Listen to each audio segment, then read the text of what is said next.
இவன் இங்கே தானே சுற்றுறான். அந்த சேர் அங்கே தானே இருக்குது. கேப்பா ரத்து தான் இருக்கும். இப்போ ஆல்பர்ட் போய் அதில் உட்காருவாங்க பாருங்க. போங்க ஜி. தள்ளுங்க ஜி. ஜி போய் அப்படி உட்காருங்க. கால் நீட்டிக்கங்க.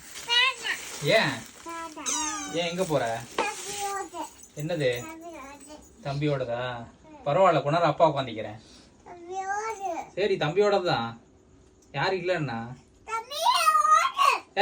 தம்பியோட தான்டா. நான் கொண்டாரு உட்காந்துக்கிறேன்டா. அது வந்து கேட்கறக்க ஆள் இல்லாம கிடக்கும். சம்டைம்ஸ் குப்பரெல்லாம் கிடக்கும்.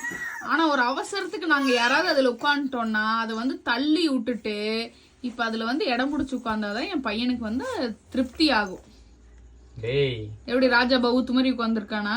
குட்டி குஞ்சா எந்திரா மேடம். ஏன் 10 நிமிஷம் அதில் உட்காந்தா என்ன? தரமாட்டா சொல்லிரு. இதெல்லாம் வாய் நல்லா பேசு. என்னோடது சொல்லு. எனக்கு தான் வாங்கினாங்க சொல்லு. டேய் நான் தான் வாங்கினேன். நான் தான் டான் சொல்லு.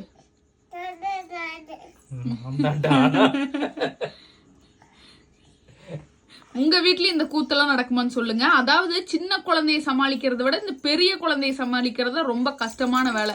இப்ப எந்திரிச்சு போயிட்டானா ஆல்பர்ட் உட்காந்தா மறுபடியும் வருவான். பாருங்க அங்க பாருங்க. போய் முருக்கா சாப்பிடு. போ அப்பா உன் சேர்ல உட்காந்துட்டாங்க வியான். எழுப்பு. என் கூட இருக்காண்டா. பாக்குற வரைக்கும் பார்த்தான். வயலன்ஸ்ல இறங்கிட்டான்.